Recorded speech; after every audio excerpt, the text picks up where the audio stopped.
Армысыздар неге каналын тамашалаушылар. Сіздердің назарларыңызға ұсынатын әңгіме Елес КамАЗ.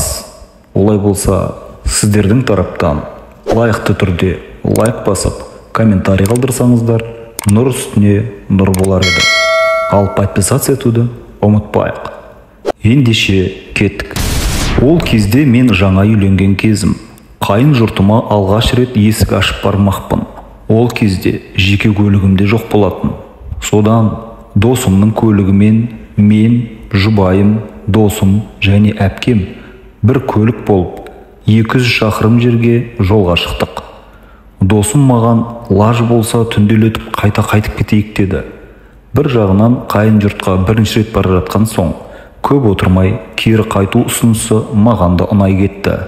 Әйтеуір 2 сағаттық жерге әңгіме дүкен құрып барып та қалдық. Есіктен кіргеннен жұбайымның жеңгелері мен туыстары есік алдынан күтіп алып, отпен аластап, түтінмен ыстап, одан әрі төсін тартып, қысқасы барлық ырым-жырым атқарылды. Биледік, көңіл көтердік, көңілді отырыс болды. 3-4 сағаттың қалай өтіп кеткенде білмей қалдық. Біздің қонбай қайтатынымызды естіген соң енемде аздап маңдайын тыжырынып, не болды сонша, сонау жерден келгенде қонып таңертең жолға шықпайсыңдар ма деген ұсынысына да қарамастан досымның шұғыл жұмыстары бар еді деп қоштасып жүріп те кеттік. Түннің бір уағы. Оның үстіне әбден шаршағандікі болар. Көзге ұйқы тығыла бастады. Рөлдегі досыма қарасам, ол да солай сияқты. Көзі жыпылықтап келеді. Ал артындағы жұбайы мен әпкем пысылдап бағана ұйқыға кеткен. Содан мен досымды әрі-бері әңгімеге тартуға тырыстым. Ол да басында әңгімемді сергек тыңдағандай күй танытқанымен бәрібір самарқаулыққа салынып кете беретіндігін өзі де аңдамай қалады. Тіпті 1-2 рет қалғып та кеткендей болып көрінді маған. Мен оған мұның жарамайды. Қане, тоқтап, жолдың шетіне көлікті ыңғайлап қойып, демалып алайық жарты сағат десем, ол көнер емес. Тоқтап, бір шылым шегіп алды да, бетін суық сумен жуып, қайтадан көлікке отырдық. Ол кезде мен ауысып айдайын десем, көлік жүргізіп білмеймін. Осылайша бар қолымнан келгені тек әңгімеге тартып, одан қалса қараңғы жолдан шығып кетпейік деп, тас жолға тесіле қарап, көзімде ауырып кетті. Арагідік жолда алдымыздан мал шығып қалатын кездер жиі кездеседі.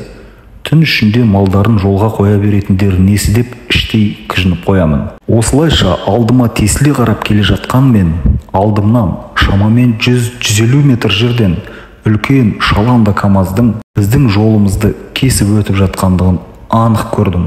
Ал біз құйындата жақындап келеміз. Бірақ басында анық көрінген жүк көлігі кейде бұлыңғыр тартатын нес. Мен досыма жалт қарасам, ол міз бақпай, көзі жасаурап, машинаны айдап келеді. Мұның барлығы бірнеше секундта болып жатқан жағдайлар. Тіпті менің ойыма досымның рөліне жабысып, басқа жаққа бұру туралы ойда қас қағымда келе қалды.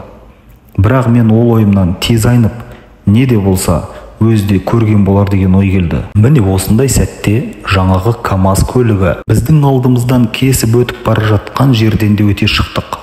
Ешқандай КамАЗ түгілі дәнеме де жоқ. Мен досыма осы ойымды айтсам, ол тек жымиып қойды да, одан әрі көлігін жүргізе берді. Міне осындай жағдай 2 рет қайталанды. Екіншісінде жеңіл көлік болып көрінді. Япырау, бұл не? Елес пе? Жоқ әлде соқтығысып қалмайық деп уайымдап отырған соң миыма сигнал беріліп, сол елес болып көрінді ме? Әйтеуір менің сол сәтте досымның көлігіне жармасып, оны бұрып жібермегенімді айтсаңшы. Не бір жол апаттары бәлкім осылай орын алады мекен деген түрлі ойлар күні бүгінге дейін маза бермейді. Міне, осылайша таң рауандап атып келе жатқанда біз де үйімізге жеттік. Бұл оқиғаны ұмытып та кеткен болатынмын.